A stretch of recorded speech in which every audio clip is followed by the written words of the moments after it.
Good morning. I'm Angelo Castro III. I'm Angela, and we are the Castros. We bring you the news. The views that make you think. Sometimes we agree. Sometimes we don't. This is News and Views. And here are today's headlines. In a new Pulse Asia presidential preference poll, Vice President Sara Duterte and Senator Raffy Tulfo are statistically tied at 46%. The House Justice Committee clears the way for Vice President Sara Duterte's impeachment case to reach the plenary. The Senate Ethics Committee asked Senator Bato de la Rosa to comment on a proposed no-work, no-pay rule for lawmakers. Stage 7 of the MPTC Tour of Luzon continues in Ilocos Norte as cyclists take on the pagudbud leg of the race. First in the news, the House Justice Committee has cleared the way for the impeachment case against Vice President Sara Duterte to reach the plenary. In a unanimous vote, the panel adopted the committee report, resolution, and articles of impeachment. Here's the report.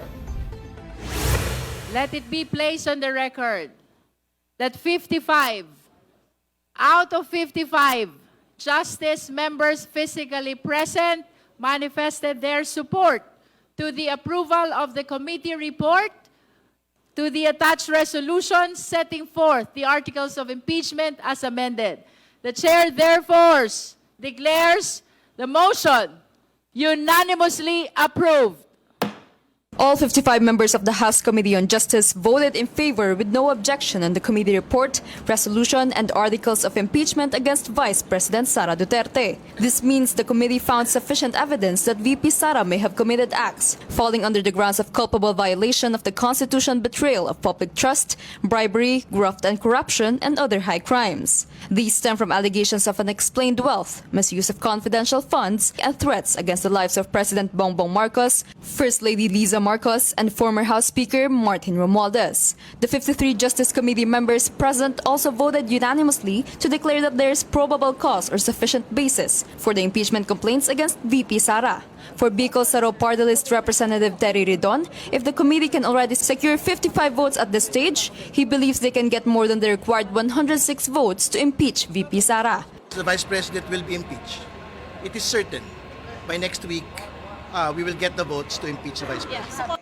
Meanwhile, ML Party List Representative Laila de Lima believes kahit isa lang pong article ang ma-uphold nila at ma-convict si VP Sara, that should be enough to really convict her and then to remove her from office and to permanently disqualify her to hold further public office. the Constitution is clear that once elected, a public official should not have any participation in any business. The impeachment case is set to be taken up in plenary on May 11, where lawmakers will vote on it.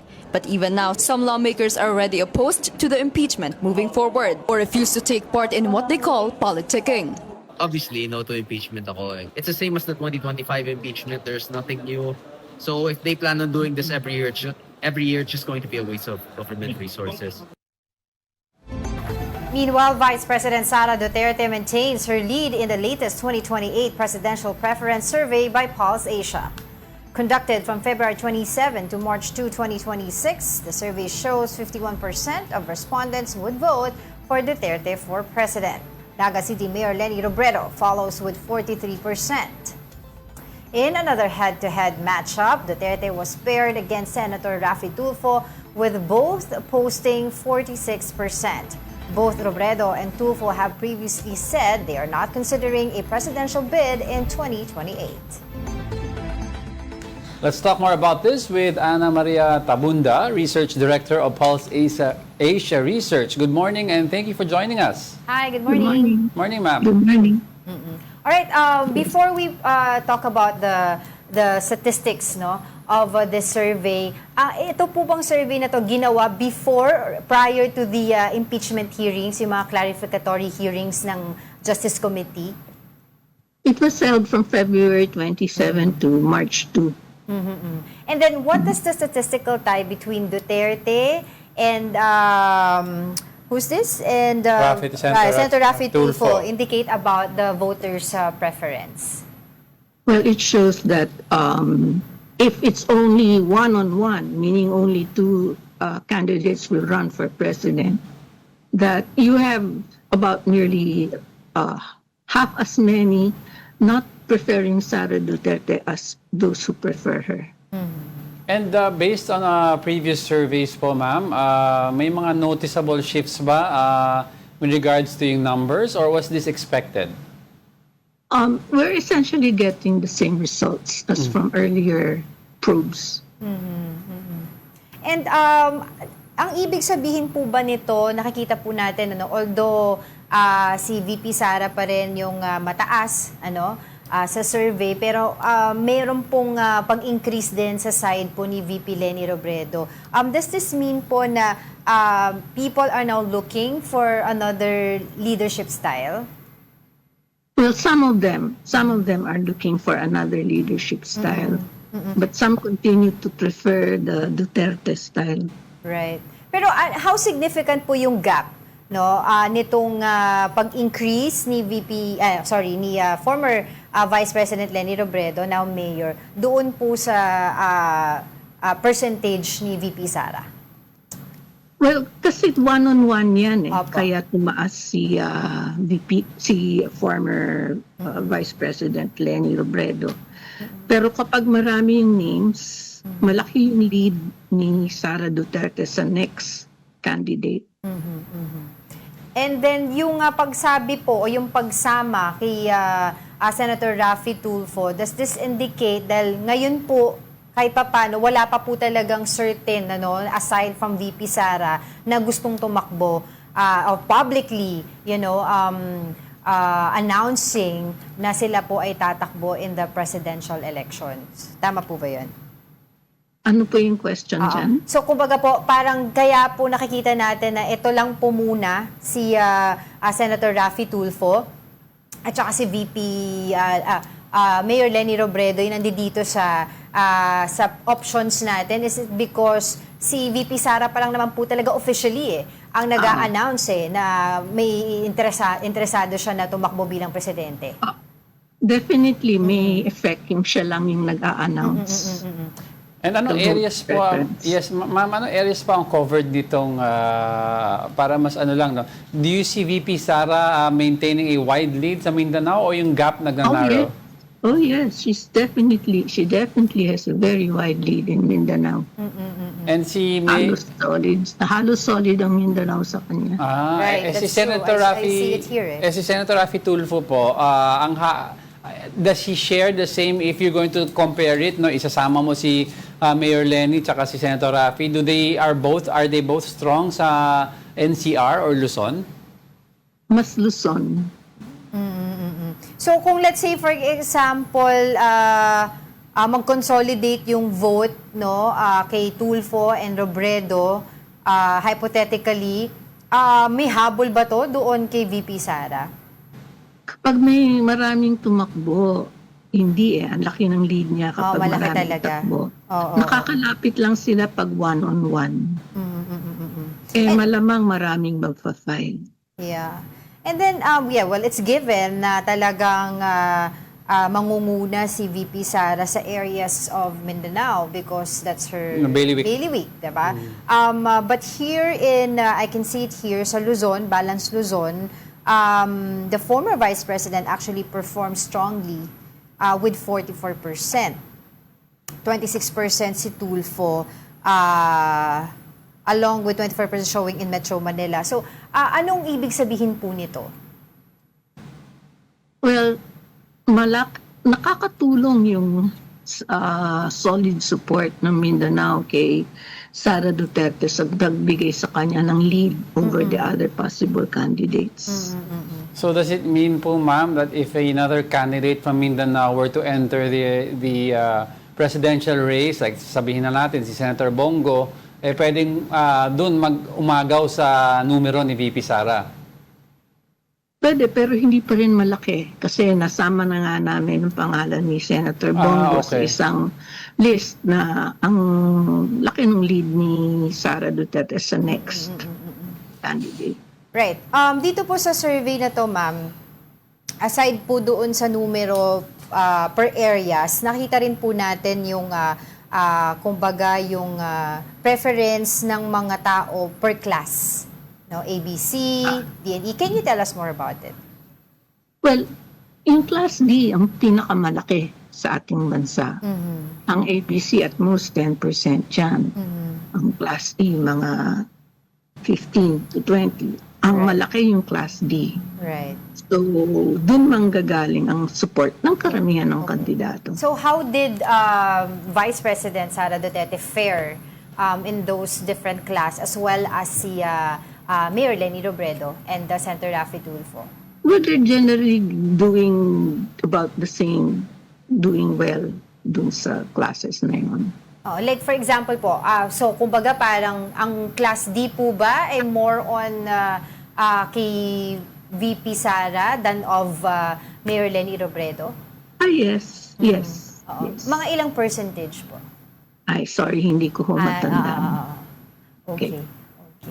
Alright, yun syempre kasi we want to know kung ano po yung mga kumbaga significance itong mga numero na ito doon po sa preference po ng ating mga botante, no? So, having said that, sabi nga po natin itong survey na ito ay was done prior to the impeachment hearing, ano? So, do you think there will be a significant impact, no, or difference kapag po nagpa-survey tayo ulit after nitong impeachment issues? Well, we have to see. I have no idea how the people will respond to the impeachment hearings. Alright, sige. Maraming salamat po sa inyong oras. Ana Maria Tapunda, ang Research Director of Pulse Asia Research. Good morning po. Thick ash from Mayon volcano has blanketed several towns in Albay, damaging homes, farms, and livelihoods. Philbox says Mayon is showing pyroclastic density currents, or USON, with more ashfall events still possible. Here's the report. News 5 visited Barangay Tumpa in Camalic, Albay, one of the areas closest to the 6-kilometer permanent danger zone around Mayon volcano. Houses remain covered in thick volcanic ash. Some residents have started cleaning, but their homes are quickly covered again when vehicles pass by. Beyond homes and establishments, the agricultural sector is also heavily affected. Drone footage shows vegetable farmlands in Albay, including pechay crops, now shrouded in ash. Rice fields that were expected to be harvested by the end of the month have also been covered in volcanic dust. Farmer Arnel Nacor was even seen harvesting okra, not for sale, but to be used as fertilizer. Di naman bibilin yan. Bakit? Abon na sir. Wala nang Hindi na bibilin maagapan? yan. Hindi na. Pag ganyan, wala na yan. Tuyo na yan. Bago lang asphalt, sana kunin ko yan. O kaso? Gana, hapon na eh. Other crops such as tomatoes, eggplants, and string beans have also been damaged. Pagkakataon na sana para kumita eh. Yung dapat sana is nasa 20k kada isang harvest is nawala na. Barangay officials estimate that more than 100 farmers have been affected by the ashfall from Mayon volcano.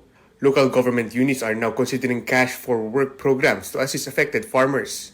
Similar conditions are being experienced in neighboring Ginobatan. Trees at the foot of the volcano have also turned gray due to heavy ashfall. Multiple fire trucks from various local governments in Region 5 have been deployed to assist in flushing operations. However, water supply remains a major challenge in Ginobatan, especially during the dry season. Governor Noel Rosal visited Barangay Miisi in Daraga, where thick volcanic deposits were discovered as a result of pyroclastic flow and rockfall activities from Mayon volcano. The deposits are reportedly more than 100 meters deep, covering gullies and vegetation in the area. That's in the boundary of the 6 kilometers permanent danger zone. Pero maraming nagtatanim doon. Pag hindi natin ito na agapan, hindi natin ito bilang aksyon, delikado na sa next lahar flow, baka bumaba pa ito. FIVOC warns that heavy ashfall may still occur as Mayon volcano remains under alert level 3, indicating ongoing magmatic unrest. We'll be back with more stories after the break. Keep it here on One News.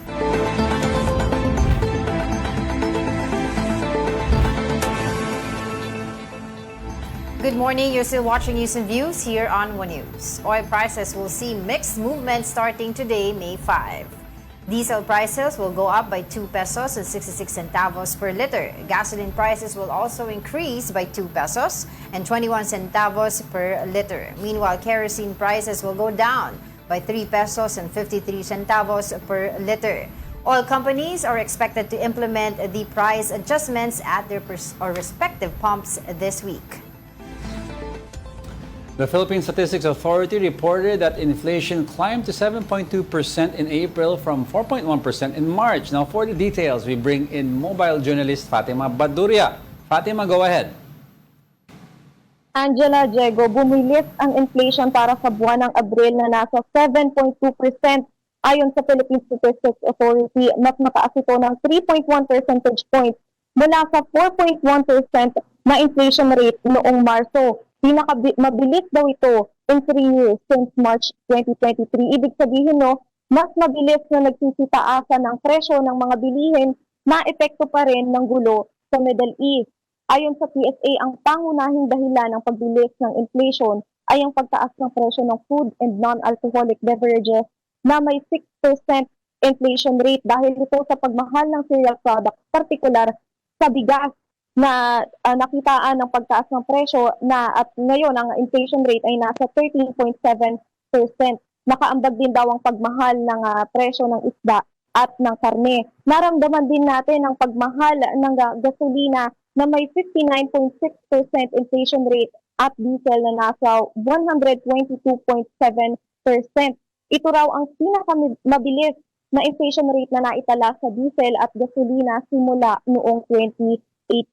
Dahil dito nasa 21.4% ang inflation rate ng transport. Bukod dito naka-apekto rin ang taas presyo ng LPG, renta sa bahay at kuryente sa inflation rate. Bumilis din yung inflation rate para sa bottom 30% income household na nasa 8.5%. Mas mataas ito kumpara noong Marso na nasa 4.2%. Nakitaan kasi ng mabilis na pagtaas sa presyo ng bigas, gasolina, isda at LPG. Ayon kay PSA Undersecretary Claire Dennis Mapano, kasabay ng pagbilis ng inflation rate ay yung paghina ng purchasing power ng peso na nasa 0.73. Ibig sabihin nito, nasa 73 centavos yung halaga ng peso simula noong 2018 at ito daw ang pinakamababa simula noong 2018, Angela. Fatima, ito na ba yung sinasabi nila noon na kasi the last time na may report sila parang hindi pa nararamdaman ng epekto ng mga gas prices na may uncertainty. Ito na ba yun? Or do we expect inflation to still further speed up or mag-improve na sa mga coming months?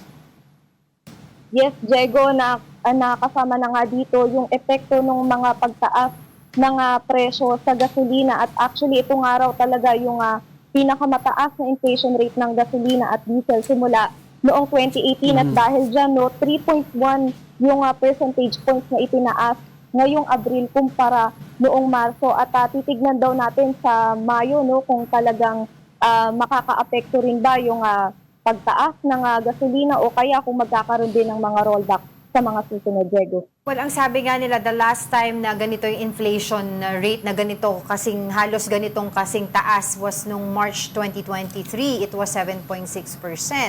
Pero kasi, itong April na sinasabi mo, may usapan pa sa manufacturers na wag muna magtataas . Diba? So, do you think mas tataas pa ito next month kapag nag-check ulit sila given na hindi na makokontrol, wala nang, kumbaga parang hindi na magkaroon ng price freeze by May?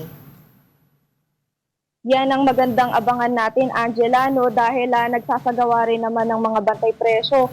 Lalo na mukhang nagtataas nga yung mga presyo nitong mga bigas, lalo na itong isda, yung karne na karaniwang binibili ng mga kapatid natin. So titignan natin. At nabanggit nga rin ni Undersecretary Mapa, posible rin na makaapekto sa agricultural products yung pagsabog ng Bulkang Mayon, lalo na doon sa area. So titignan din natin sa mga susunod kung talagang makakaapekto nga ba ito, Angela. Alright, thank you for that report, mobile journalist Fatima Baduria.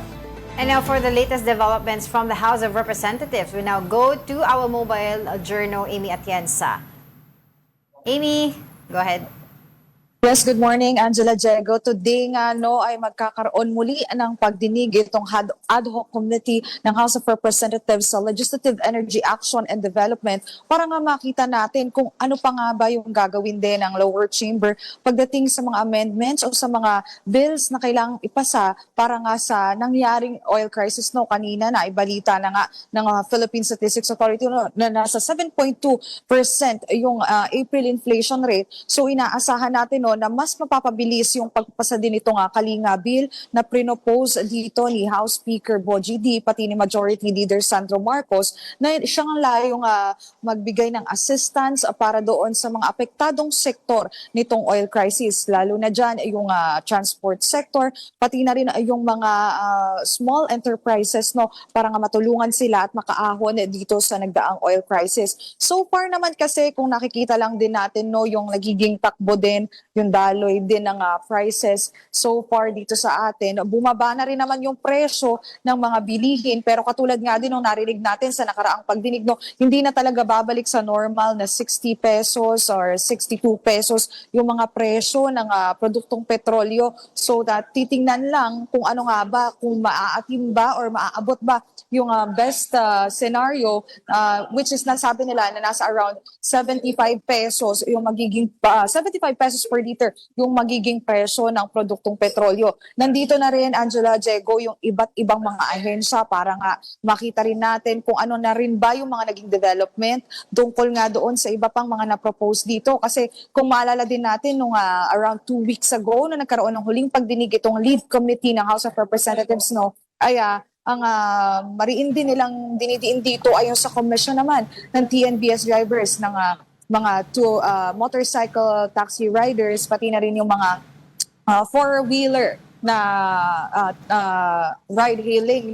So titingnan natin kung may nabawas nga ba sa commission ng mga applications na ito dahil nga yun din yung iniinda ng ilang mga drivers na nakikita natin online and kahit yung mga nakakausap natin around. So yun yung titingnan pa natin at aabangan natin kung ano nga ba yung magiging development mismo ng lead committee. Pero ang expected din daw today ay maipasa na nga itong Kalinga Bill para magdire-diretso na rin sa plenaryo at para nga magbigay na agad yung tulong na kinakailangan para syempre sa mga apektadong sektor nitong oil crisis. Amy, is there a move in the lower house to talk about yung oil deregulation law? Kasi parang medyong nananahimik itong issue.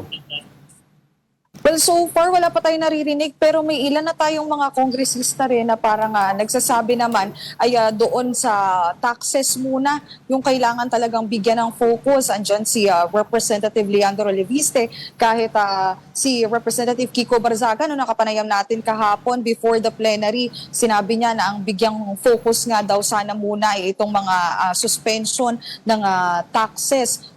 Kabilang ng din dyan yung sa excise tax ng produktong petrolyo, pati na rin yung pagbabawas mismo ng value-added tax sa mga products talaga. So titingnan din natin kung ano nga ba yung mapapag-usapan mismo nitong committee na pinangungunahan din ng Ways and Means Committee ng House of Representatives para nga makita natin kung may development ba tungkol dyan. Well, Amy, ano pa ba yung aside dun sa nabanggit mo kanina, yung nasa priority bills ngayon ng House of Representatives? Kasi malapit na magsona ang Pangulo and usually by this time nakakarinig na tayo ng mga ipinasa ng Kongreso para makahabol doon sa ire-report ng SONA. Meron ba silang ganun mga inaasikaso ngayon dyan? Well, so far, ang naririnig din natin, Angela, syempre bukod dito nga sa planong ipasa na Kalinga Bill, syempre nakikita rin natin yung developments dito sa impeachment naman ni Vice President Sara Duterte, which is expected din na maitaas na nga sa plenary within today. Bukod pa dyan, meron din tayong nakikita tungkol naman doon sa political dynasty na syempre inantabayanan din natin over the past few months. Yun yung isa pa sa mga nakikita na talagang ipaprioritize dito ng Kamara dahil na nga rin nakita natin yung mga napag-usapan, yung mga natalakay at nasabi din naman ni Chairperson Zia Alonto Adyong na gusto nga daw sana nito ni President Bongbong Marcos na maabot sa SONA yung pagpasa nitong anti-political dynasty bill pamula dito sa Kamara. Oh, well, inaantay pa rin yung version nila ng Freedom of Information Bill kasi recently o yesterday naipasa na ng Senado yun. Pero speaking of impeachment, Amy, meron ka bang naririnig dyan or nakakausap ba natin si House Speaker Bogie D regarding nung sa kanyang magiging posisyon dito sa impeachment ni VP Sara? Well, pagdating kay House Speaker Bogie D, wala pa tayo so far na naririnig, pero ang mini-make sure din naman lagi dito sa House of Representatives ay yun nga proseso na wala nga daw nilabag na constitutional process itong House Justice Committee. Titingnan din natin ngayong araw dahil ngayong araw nakatakda yung pagpupulong din ng National Unity Party para nga sa kanilang technically assessment nung nagdaang pagdinig ng House Justice Committee, yung mga clarificatory hearings, pati na rin yung mga pieces of evidence nga na nakita. And syempre yung naipasa kahapon na committee report nga ng House Justice Committee para tingnan kung magkakaroon ba sila ng party stand. Pero so far yung mga kongresista dito ay may kanya-kanya din namang opinion. Kahapon din after nung pagdinig nga ng House Justice Committee on the committee report and the resolution for the articles of impeachment, si Congressman Egay Arice lumapit na rin talaga siya sa media at sinabi niya na hindi siya susuporta sa impeachment ni Vice President Sara Duterte. Nung tinanong namin kung bakit, paliwanag niya dapat daw yung pananagutan din, yung accountability ni Vice President Sara Duterte after na lang daw nitong kanyang term as Vice President. Pero that also raises the question kung ano nga ba magbibigay din kasi to ng opening dahil nga nagbigay na rin ang kanyang parang leaning or ng kanyang desire to run for presidency itong si VP Sara. Pero sinasabi naman ni Congressman Erice nga na pwede siyang may file sa Office of the Ombudsman para nga dun sa mga reklamo din na naihain laban kay Vice President Sara Duterte. Alright. Maraming salamat, Mobile Journal. Amy Atienza reporting live from the House of Representatives. Don't go away because we're not done yet. Please stay with us.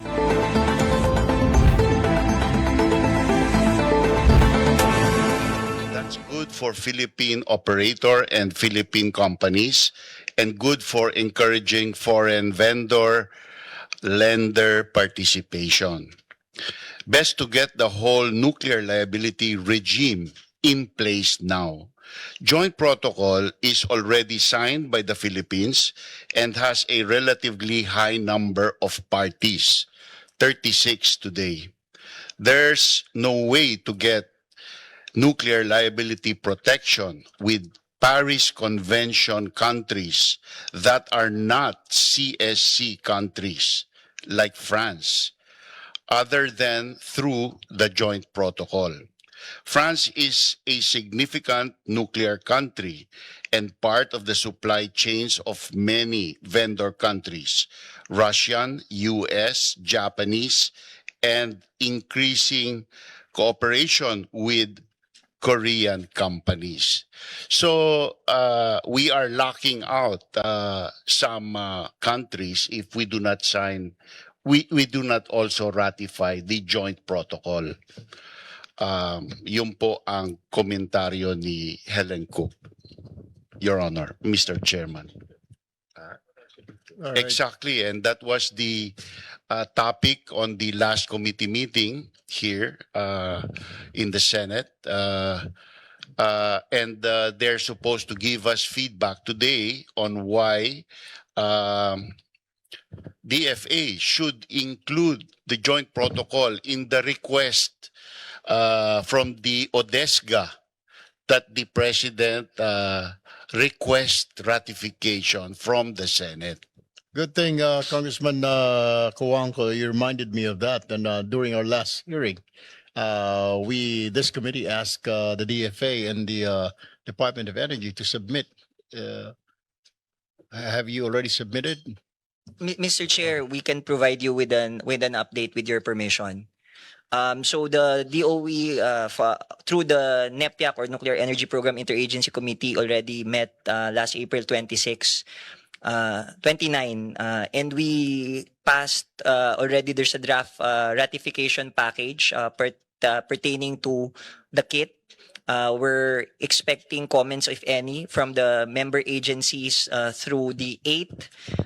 We will be formalizing the ratification package as agreed upon in the NEPIAC with the concurrence or equivalent documents.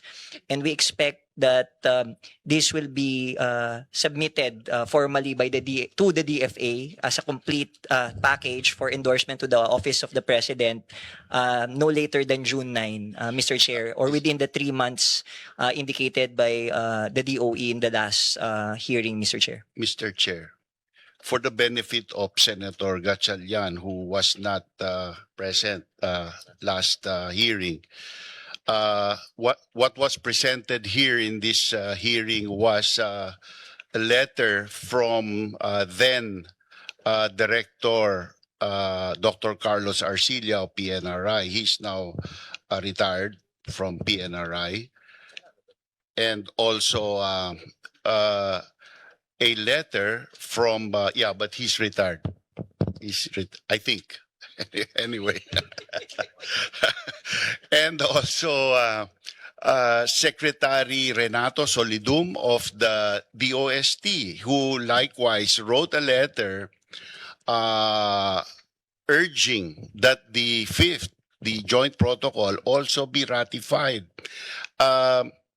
I'd like to remind the DOE that the DOST and the PNRI are kind of co-chairs of the NEPIAC under Executive Order 164. So they are not to be trivialized, the opinions of the DOST and the PNRI, Mr. Chairman.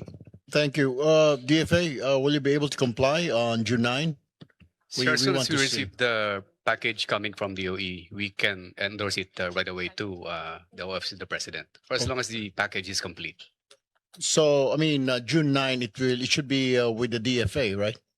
Yes, sir. Or we're talking like it will still be in Malacanang? On or before the 9th of June, Mr. Chair, that's our commitment that the ratification package will be with DFA for their endorsement to the Office of the President. And you're confident that you'll be able to submit that by June 9? Sir, as the process is that as soon as we receive the documents from the implementing agency, for example, DOE, and the package is complete, we can endorse the entire thing to the Office of the President within 1 or 2 days. All right, thank you. Before we move further, let me just go back to the Department of Energy. In our previous hearings, I was really wondering, a lot of people were asking who were watching us. The question is, how are we going to dispose our nuclear waste? Because there are only two ways to dispose this. I mean, underground or through water or something.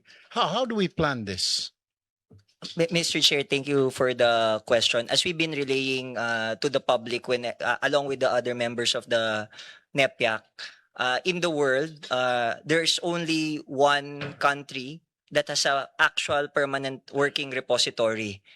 And that came online just last year, late last year, which is Onkala in Finland.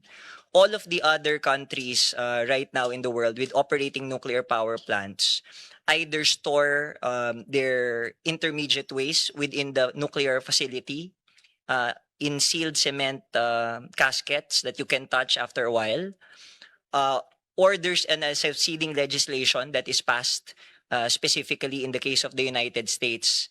That is something that we're actively working on. That's why, at least on the part of the Department of Energy, when we are engaging our private sector and even our foreign counterparts, we've always, the Secretary Green, and even the members of the NEPIAC has also been very clear, and even our private sector, we're also asking our foreign vendors if they're willing to take back the waste. That's one of the starting conversations, actually, Mr. Chair, because we are aware that the waste disposal is something that we need to address. But as indicated in the nuclear energy plan, that's actively being determined right now. And it will most likely be something that the specific NEPIAC subcommittee will be endorsing to Philatom once they are constituted, because there is already ongoing work on the possible identification and the means by which we will be able to comply with Philatom on the disposal of the nuclear waste, Mr. Chair. So wala pa tayong malinaw na plano or pamamaraan, how are we going to dispose Nasa itong batas po. nuclear waste? Nasa batas po. Republic Act 12305 defines the method of disposal of nuclear waste. Which is? Masyado pong mahaba ang sagot ng ating DOE. Ang maiksing sagot po is ibabaon po natin.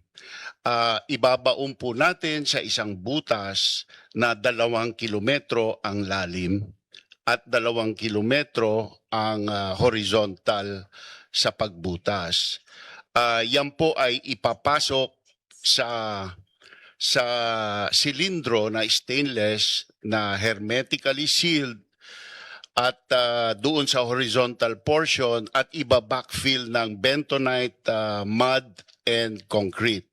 And then it is gone for eternity, cost and attention free. Ang tanong po is bakit nating gustong ibaon ang nakuha pa lang nating halaga ng fuel na yan ay 5% ng energy. So malaking kayamanan po yan sa susunod na mga reactor na fast reactor, fast isobreathers, where we can reuse it 20 times. And pag nagamit po ng 20 times, nagiging safe po yan in 100 years and less radioactive than soil in 300 years. Kaya nawawala na po ang problema ng nuclear waste. Pero kung ninenervyos po tayo at gusto nating i-dispatcha, nandiyan po sa batas kung papanong i-dispatcha, pati po ang pag-finance ng pagbutas, nandiyan po sa batas. Meron pong Waste Disposal Trust Fund na na-set up po dyan, 6 centavos per kilowatt hour. Mr. Chair. Thank you. It's a very good explanation. Pero let me be the devil's advocate here, Congressman Nakuangco. People, particularly the critics, are really worried. Ito pong sinasabi ninyo, maganda pakinggan, ibabaon sa lupa, etc. Ang tanong po natin dito, ang kinakatakot po ng ilan, na baka magkaroon po ng leak and will contaminate our groundwater and yung ating local ecosystem, sir. So, kasi, is this already proven in other countries na walang magiging leak? Mr. Chair. How long did other countries been using nuclear reactors and nuclear disposals like this? Nasa 100 taon na po ba? Ano po ang what do you call this? Yung safety measure, yung pamamaraan na sigurado tayo na hindi magkakaroon ng leak underground pag ibinaon po natin at maapektuhan po ang mga tubig natin and local ecosystem. Yes, ang eksperto po dyan na Pilipino ay si Dr. Calayo Arcilla. Pinag-aralan po niya yan ng matagal. Ang eksperto po dyan sa Amerika ay ang kumpanyang Deep Isolation. May mga pilot projects na po sila. Yung 2 kilometro po na lalim ay below any water table. Itanong nyo po sa mga geologists, sa mga eksperto. At ang pinag-iisipang na lugar, doon po sa laot, sa isang isla natin na sa ngayon ay, ito po rekomendasyon ko lang, sa ngayon ay subject to sovereignty claims, we can, if we do it there, then we are putting economic value into that island. We are giving jobs, high-paying jobs, and we are attacking so many problems with one stone. Ang isa pa po ang tinatawag na storage na sinasabi po ni Director Patrick, hindi niya malaman kanina yung term. It's called interim storage.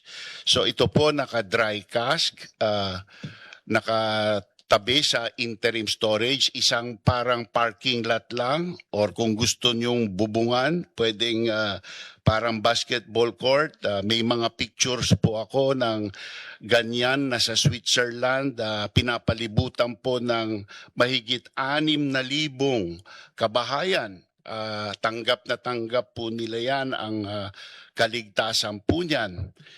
And so, kung gusto po natin matago ang isang...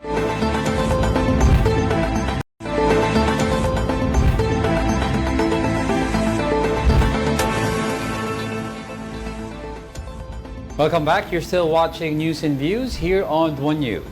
The Senate Ethics Committee is asking Senator Bato de la Rosa to comment on a proposed no work, no pay policy for lawmakers. Ethics Panel Chair Senator J.V. Ejercito says the proposed rule change is connected to an ethics complaint against De La Rosa over his continued absences from the Senate. De La Rosa has not reported for work since November but continues to receive his salary. Under current Senate rules, there is no mechanism to dock a senator's pay due to non-attendance. Senate President Tito Soto also says he will recommend asking De La Rosa to explain his absence. Ang tagal na nito. Usapin na to, di ba? Parang nagkaroon pa ng balita last week na sinabihan niya, parang he will consider daw not to get his salary. Very lenient sila sa isang senador na kumukuha ng sweldo sa taong bayan, where in fact any regular worker, any regular employee, di ba, like us or anybody on the ground, no work to pay. Napakasimple. Ito, tax money to taxpayers money Hindi ka pumapasok ng matagal dahil alam mo namang supposedly nagtatago ka. Tapos sumisweldo ka pa rin. Di ba? Bakit naman ganon?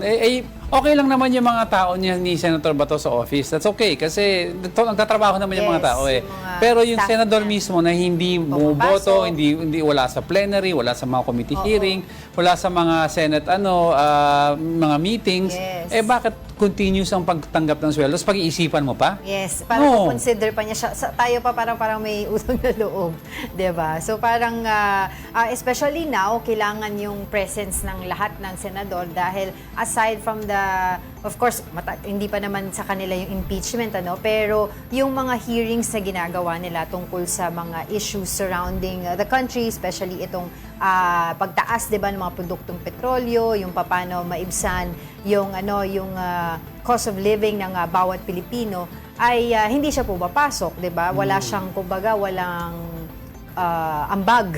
Yun 'di ba? Walang ambag doon sa pagtatrabaho. So, syempre yung mga tao, ang kanilang iniisip dito parang unfair naman. That like what you've said, for an ordinary Joe, 'di ba? Ordinary Juan de la Cruz, pag hindi ka pumasok, wala kang sweldo. Parang nakakalimutan kasi ng mga lawmakers natin na yung hierarchy o yung org chart ng isang bansa is a reverse org chart or a reverse pyramid. Meaning, yung pinaka-lawmakers nasa ilalim, ang pinaka-boss, yung taong bayan sa taas, di ba? Sa korporasyon, iba naman yun, di ba? But ito, baliktad, a reverse org chart or a reverse pyramid. Exactly. So dapat, it's as simple as you're taking money from taxes without a function or without work pangbalik sa atin. Patatanong mo ba maayos? Padaan mo lang sa Ethics Committee. No, it's high time nga na ma-review nila to because, di ba, currently, walang mechanism nga na kapag wala ang isang senador, ay babawasan ng sweldo. Kaya, he was able to do it. Tapos, doon din, pero sa Congress meron di ba? Sa lower house. Not sure, wala kasi, din ata sila. Hindi, sa ethics ata dinaan din yung kay, yung mga, kay what's his name? Si Saldico. When he was still congressman, sa ethics din yan.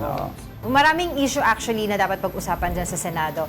But pause muna tayo dyan dahil ito muna tayo. Stage 7 of the MPTC Tour of Luzon is underway in Ilocos Norte with cyclists taking on the pagudpud leg of the race. For the latest from the Road Mobile Journal, Denise Valdesanto joins us live from Pagudpud.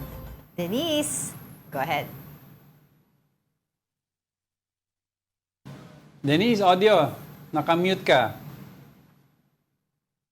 Oh, wala yatang Nawala signal. Oo. Pagudpud. Sa pagudpud siya. Yan yung Tour of Luzon. 15 days. Diba? Uy, they have ano, ha? Ilang years na yung ginagawa. Diba? They have good beaches there, sa Pagudpud. Pero yung yan ang peak ng one of the areas sa Pagudpud, that's the northern area, may init dyan. Yes. Yan na ata si Denise. Is that Denise? Okay na ba si Denise? Not yet. Anyway, kasi that's the northern area. Tour of Luzon, matagal na ito. This is an iconic... 1955. Yes, na. iconic race. And my uncle, the late Benji Castro, also used to host the original, not the original, but yung mga nung 90s. Mga nauna pa. Naunang coverage nun. And Denise, are you there na? Morning, Jago, Angela. Yun. Denise, go ahead. Ano ba situation dyan? Yes, the 7th stage of the Tour of Luzon is now underway. Nandito tayo sa parehong start line and finish line ng stage 7. Dahil for the 7th stage, these are individual time trials. So, inaasahan natin kung sino nga ba ang mangunguna out of our 77 riders. Sa 77 riders na yan, isa-isa silang papakawalan, and there is a minute interval each rider. We're on about our 50th rider right now, and tatahakin nila, no, that's Pagudpud. To Pagudpud only, dadaan sila papuntang Bangi, and then babalik sila dito sa Municipal Hall ng Pagudpud, and they will be traveling about 22 kilometers worth of distance. Meron na tayong ilang riders na natapos. They were able to finish within 32 minutes. Ang pinakamabilis natin as of the moment is Risky Rido Riadianto. No? Natapos niya yung 22 kilometers within 32 minutes and 31 seconds. But for the meantime, aabangan natin once na mapakawalan na lahat ng riders kung sino nga ba ang mangunguna sa kanila for today's individual time trials. Yan, Denise. So, roughly ilan? Stage na ba ito? No, this is stage 7. Pero ilang kilometers ang total ba natin sa Tour of Luzon? We have a total of 77 registered players for stage 7, Diego. Okay. And like what I mentioned, nasa 50 riders pa lang yung napapakawalan natin. Nagsimula yan about 10 a.m. And we're expecting to finish everything around 1 p.m. 1 p.m. So I heard, Denise, isang challenge daw, sabi ng mga ibang riders, yung heat daw ngayon, it's medyo mainit. Yes, pumapatak ngayon about 32 to 34 degrees Celsius yung init dito sa Pagudpud. Pero the past stages, mas mainit tulad na lang sa Tuguegarao na pumapatak about 40 plus, siguro na sa 42 to 43 degrees Celsius yung init. Ang nagiging problema nila dito kahapon for stage 6, nanggaling kasi sila ng Tuguegarao going here to Pagudpud, yung zigzag roads, syempre, pati yung paahon, palusong, at yung malalakas na hangin papunta dito sa Pagudpud. Yeah, now that we're at stage 7, Denise, sino ba ang consistent na performing well? Well, medyo maiiba kasi yung results dito sa individual time trials, unlike the road racing na naganap from the past stages. Yesterday, it was a Korean cyclist, Kim Mung-po, from Seoul Cycling Team who emerged. He was able to finish 200 plus worth kilometers of distance from Tuguegarao to Pagudpud within 5 hours. But today, let's see if may Pinoy nga ba na mangunguna ulit for the individual time trials today. Yun. Ang hirap din kasi aside from the heat yung nabanggit din ni Denise, di ba, yung downhill, yung uphill, slopes, zigzag. ng dinadaanan ng mga cyclists. Pero aside from Pagudpud, after Pagudpud, saan na ulit sila pupunta? Kasi if I remember it correctly, 13 provinces ang cover nitong Tour of Luzon, di ba? Well, since we're in the 7th stage of the tour, we will have 7 more stages out of the 14 stages kasi nasa 7th pa lang tayo bukas. Or actually, bukas pahinga muna ang ating riders. Tayo ay magtutuloy by Thursday for the 8th stage of the tour. Yan ay patungong Paway naman. And we will be finishing the 1,800 plus kilometer tour in Baguio. Nakabike ka rin ba, Denise? Habang sinusundan mo sila. Kung pwede lang sana, Angela, pero nag-aabang muna tayo ngayon sa finish line para abangan kung sino yung winners at dahil kinakausap nga natin kung sino yung mga nangunguna sa stages. Laging nai-interview ngayon si Ivan Anisimov, Russian rider dahil siya yung nanalo sa stage 4 and 5, pero kahapong stage 6, it was a Korean cyclist who emerged. So marami pa rin nag-aabang dito sa pagudpod, lalo na sa finish line kung may Pinoy nga bang mangunguna. Ayan. Sige. Alright. Maraming salamat sa iyong oras at mag-ingat kayo dyan. Mobile Journal, Denise Valdez Sancho.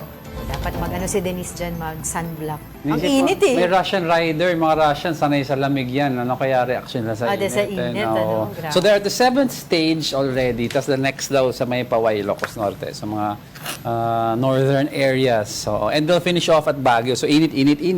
Tapos lamig. Tapos lamig. Grabe yung kailangan mo dyan na endurance. Yes. Sa katawan mo. Next week I will Nakadiscipline. mag-tour of ako. Tour of ano. May Subdivision Street. Diba? Alright, that wraps up today's episode of News and Views. Join us again tomorrow. I'm Angela Lagunsad-Castro. From London to Oslo to Rome. Pwede. Pwede. Street. And street. And ang mga Locas, the third kapatid, we are One News. All sides, all the time.